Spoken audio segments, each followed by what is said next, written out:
الحكاية بدأت في ظروف غامضة في حي المهندسين مع هبة عبد الرحمن سليم عامر، واللي كانت من أسرة غنية جدا وعايشة حياة مرفهة، وكانت الدنيا جميلة جدا معاها. وباباها كان وكيل وزارة في التربية والتعليم، من الآخر كده كانت بنت ناس يعني. أما هبة بقى فكانت بتقضي معظم وقتها في نادي الجزيرة المشهور اللي كلنا عارفينه، وكانت بتتجمع فيه هي وأصحابها اللي من نفس طبقتها. وهبة ما كانتش مهتمة بالأحداث السياسية اللي بتحصل في بلدها في فترة الستينات نهائي، وكانت كل تركيزها على اللبس والموضة والأغاني والحاجات دي. وفي يوم من الأيام كانت موجودة في النادي وشافها ضابط مصري اسمه فاروق عبد الحميد الفقي. وفاروق أول ما شاف هبة وقع في حبها على طول، وبدأ فاروق يحاول يتكلم مع هبة، بس هبة اديته عالي ومرضتش تعبره عشان كانت شايفاه شخص عادي ومش شبه فتى أحلامها أصلا. وفضل الضابط فاروق بيحاول معاها وبيلاحقها في كل مكان، لكن من غير أي اهتمام منها. وفي سنة 67 بعد النكسة على طول كانت هبة تمت ال20 سنة وخلصت مرحلة الثانوية العامة، ووقتها طلبت من باباها ان هو يسفرها بره تدرس في جامعه من جامعات باريس. واول ما سافرت هبه اندمجت جدا مع الحياه الغربيه اللي كانت مختلفه تماما عن مصر، وهناك لقت حريه التعبير وحريه الاختلاط مع الجنس الاخر، وده ما كانش في الجامعه والنادي بس، اكيد انتوا فاهميني.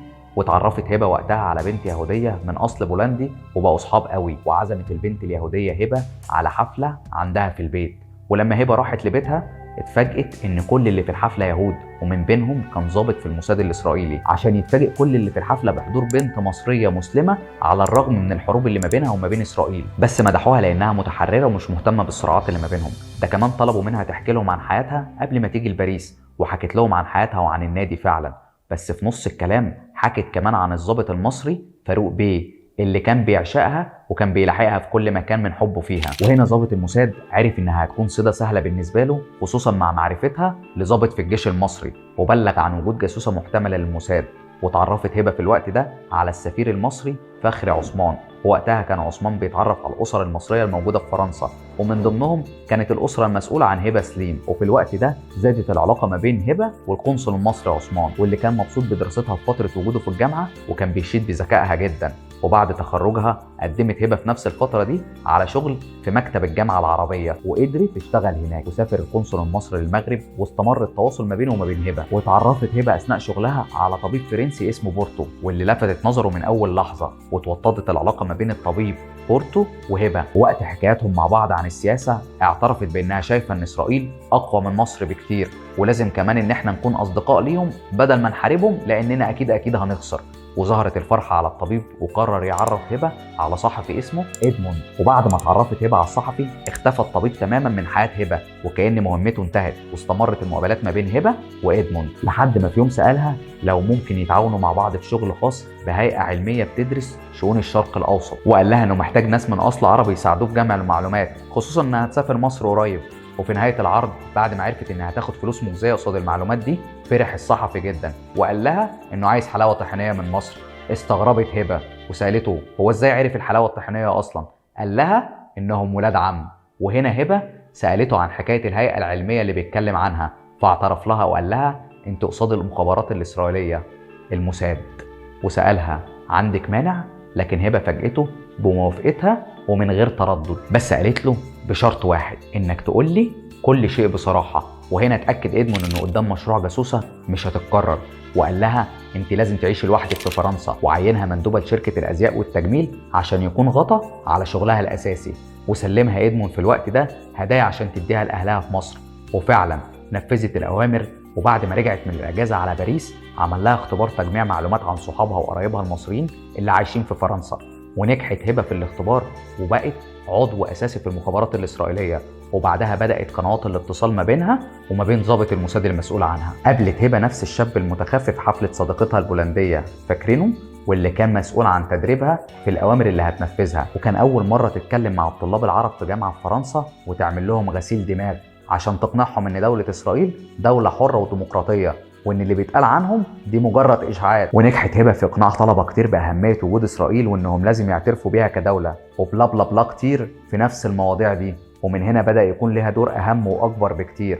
وطلب منها ضابط الموساد انها تنزل مصر عشان تجمع معلومات عن الموقف العسكري والسياسي، خصوصا من الضابط المصري فاروق الفقي اللي احنا كنا حكينا عنه. وطلب منها تحاول بكل الطرق تجنيده حتى لو ده على حساب انها تتخطب ليه غصب عنها. وفعلا ما جادلتش هبه ونزلت مصر، ورجعت بدون تردد لنادي الجزيره وسالت عن الضابط فاروق. واستغرب صحابها انها بتدور على الضابط المصري اللي كان بيحفى بس عشان يكلمها، وهي كانت مسقعه له ومصدره له الطرشه. وسمع الضابط فاروق ان البنت اللي فضل سنين بيتمناها اخيرا بتسال عنه، وما صدقش غير لما شافها جايه وبتكلمه وبتدلع عليه كمان، وسالته عن مصير علاقتهم اللي الكل بيتكلم عنها. وهنا من غير تردد قال لها انه مستعد يطلب ايديها حالا من باباها، ووافقت على طلبه من غير تردد واتخطبوا بسرعه. لكن بسبب شغل فاروق ما كانش بيشوف هبه كتير، وهبه زيها زي اي بنت مصريه كانت بتستغل ده وتضغط على فاروق عشان تعرف هو بيروح فين وبيتغيب عنها كل الوقت ده. وفعلا عرفت منه المهمات العسكريه اللي عجبها مع اسرائيل، اللي بيرتبوا فيها مكان المواقع اللي هيحطوا فيها الصواريخ اللي اشتروها بشكل سري من روسيا، واللي هيكون ليها دور فعال في حاله ان اسرائيل فكرت في العدوان على مصر. وفعلا بدات هبه تنقل كل المعلومات اللي بتاخدها من فاروق للموساد الاسرائيلي، وكانت بتتعمد تلعب عليه نفسيا بسبب الفرق الثقافي اللي ما بينهم، لانها كانت متعلمه تعليم عالي ومسافره بره، وفاروق كان على الله وبيحس قدامها بنقص شديد جدا، وكان دايما عايز يثبت لها ان هو جامد قوي بمهماته الصعبه البطوليه اللي كان بيعملها في الجيش. فطبعا كان بيخر بالكلام قدامها. واستمرت هبه في العابها النفسيه على فاروق لحد ما قرر انه يعزمها في بيته، وهناك حكى لها عن كل الاسرار العسكريه الخطيره، ووراها كمان عشان تصدقه الخرائط العسكريه عشان تنبهر بيه. شايفين قد ايه فاروق كان ضعيف قدامها؟ ده كمان شرح لها المواقع اللي الجيش المصري بيستعد فيها للحرب، ده كان ناقص يروح يسلمها للموساد هو بنفسه. وبعتت هبه كل المعلومات اللي وصلت لها للموساد الاسرائيلي، وبعد ما اتاكدوا من كل المعلومات دي عرفوا انه معاهم عميل فوق العادي، وطلبوا من الضابط الاسرائيلي انه يهتم بهبه اهتمام غير عادي. وبعد اسابيع جت اوامر لهبه انها تعرف اكتر عن اسلحه الجيش المصري في المواقع اللي قالت عليها، وعن المواد المستخدمه في بناء القواعد العسكريه.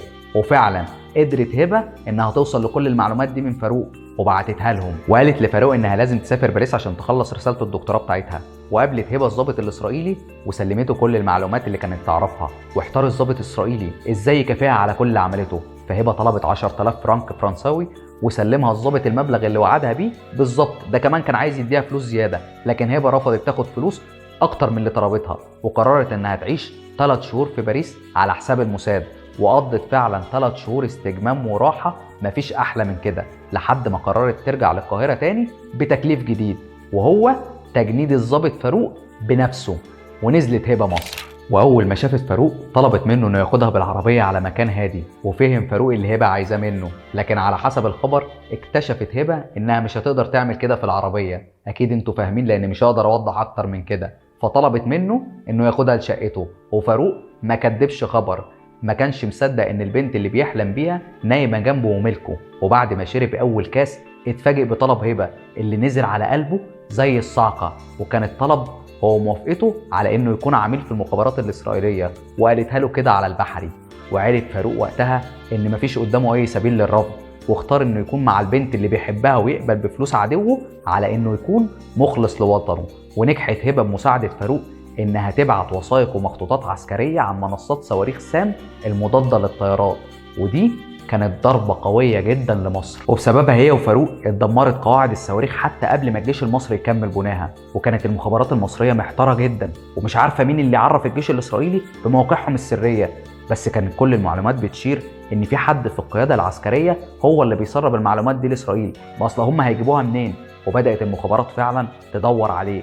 وفي الوقت ده بسبب اللي هبه عملته تم دعوتها لإسرائيل، وهناك دخلت إسرائيل بطيارة خاصة وجنبها طيارتين حربيتين بتحية الملوك والرؤساء. وفي مبنى الموساد تم استقبال هبه استقبال كبير جدا، دي كمان رئيسة الوزراء الإسرائيلية بنفسها جولدا مائير مستنياها، وكان معاها جنرالات الجيش الإسرائيلي بيدوها التحية العسكرية بنفسهم. وأول ما جولدا شافتها قالت لهم: يا سادة، هذه الآنسة قدمت لإسرائيل خدمات أكتر مما أنتم قدمتوا لها. وبعد الاحتفالات رجعت هبه لباريس وهي متأكدة إن إسرائيل هي دي الجنة والعرب عايزين يدمروها. في الفترة دي بدأت المخابرات المصرية البحث عن الجاسوس اللي سلم المعلومات السرية، فبدأت المخابرات التحري بداية من وزير الدفاع لحد أصغر عسكري في الجيش، وبدأت تفرض رقابة على كل المراسلات البريدية بين كل ضابط عسكري مصري وبين الخارج، لحد ما وصل واحد من المراقبين العسكريين لخطاب بين واحد وحبيبته وبيقول لها كلام حب وغرام كتير،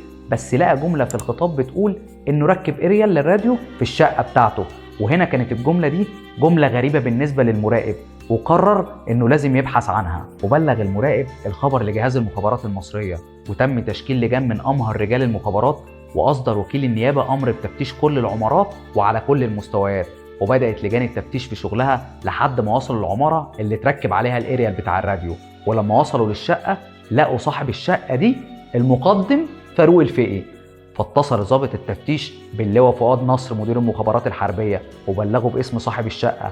وهنا اللواء فؤاد نصر كلم هو نفسه احمد اسماعيل وزير الدفاع في الوقت ده، واحمد اسماعيل بنفسه كلم الرئيس انور السادات. والموضوع كبر جدا لان ده ما كانش شخصيه هينه، فاروق كان شغال مدير مكتب لواحد من القيادات العسكريه المهمه جدا في البلد، وكان بحكم شغله مطلع على كل الاسرار العسكريه الخاصه بالحرب.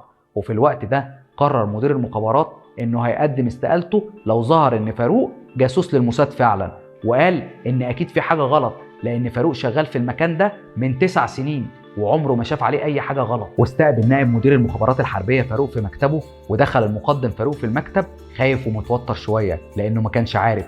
واول ما شاف نظره اللواء حسن عبد الغني ساله انت عرفت؟ واتكشف المقدم فاروق الضابط الجاسوس، وبعد التحقيق اعترف فاروق بكل حاجه وقال ان هبه سليم خطيبته هي اللي جندته بعد ما قضوا ليله حمراء مع بعض. وقدم اللواء فؤاد نصر استقالته واعتزل في البيت، وكان مكتئب وحزين جدا من خيانه مدير مكتبه. وفتش رجال المخابرات شقه فاروق حته حته لحد ما لقوا فيها جهاز لاسلكي متطور جدا، وجهاز راديو مشفر وحبر سري كان مخبيهم في دواء الكحه. ولقوا كمان خرائط للجيش المصري وتشكيلاته والقواعد الجويه والممرات والرادارات والصواريخ، وكل حاجه تخص الجيش المصري كانت عنده في البيت.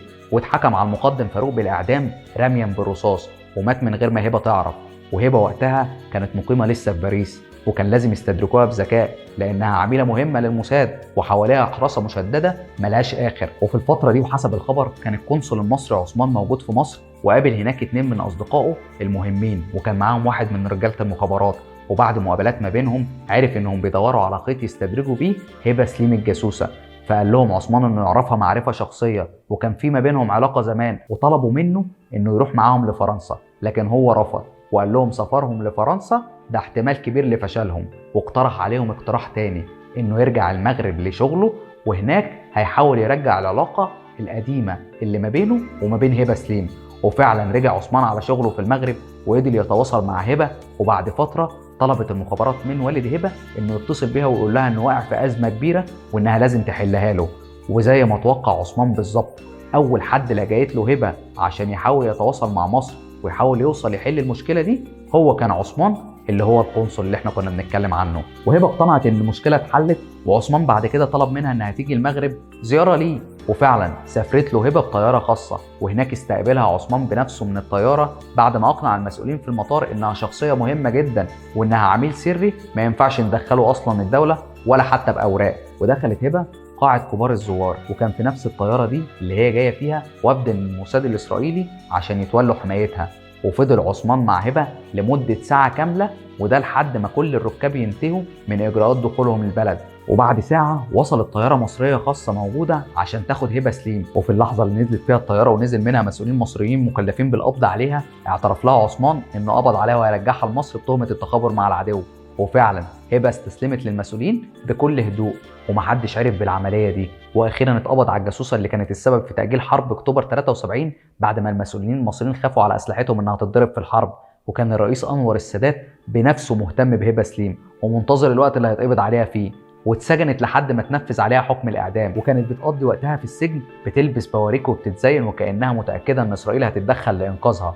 وفعلا طلبت جولدا مائير من الرئيس الامريكي نيكسون انه يتوسط لها عند الرئيس المصري انور السادات انهم يسيب لهم هبه. وطلب الرئيس الامريكي من الرئيس انور السادات انه يسيب لهم هبه، بس الرئيس انور السادات قال له انا ما اعرفش حاجه اصلا، هو مين هبه دي وازاي ما حدش يقول لي عنها لحد دلوقتي. ووقتها رفع سماعه التليفون الرئيس السادات وقال لهم اعدموها حالا. وفعلا اتعدمت في نفس اللحظه. وفي الوقت ده رفع سماعه التليفون الرئيس السادات برضه على الرئيس الامريكي وقال له انا هبه سليم كان بود اديها لكم، بس للاسف هي اتعدمت من اسبوعين وانا ما كنتش اعرف الحوار ده، فللاسف انا مش هقدر اساعدكم في الموضوع ده. وراح قافل معاه السكه. وفعلا بعد ما اتعرفت حكايه هبه سليم بدأوا ينزلوا كل تفاصيلها في الجرايد، وأول ما نزل كل تفاصيلها وعرف الموساد الإسرائيلي انتحر الضابط الإسرائيلي اللي كان مجندها، لأنه ما استحملش الخبر، لأنه كان متأكد إنه مش هيعرف يجند حد زي هبة سليم بعد كده. وهنا انتهت حكاية الجاسوسة المصرية هبة سليم حبيبة جولدا مائير. ما تنساش بقى الاشتراك في القناة وتفعل الجرس، وما تنساش كمان تشير الفيديو ليك ولأصحابك عشان يعرفوا حكاية الجاسوسة المصرية. ويا ريت تقول لي حابب نتكلم عن ايه الحلقة الجاية. وطبعا اوعى تفتكر ان دي النهاية، لسه في كتير وهنتقابل تاني في ظروف غامضة. سلام.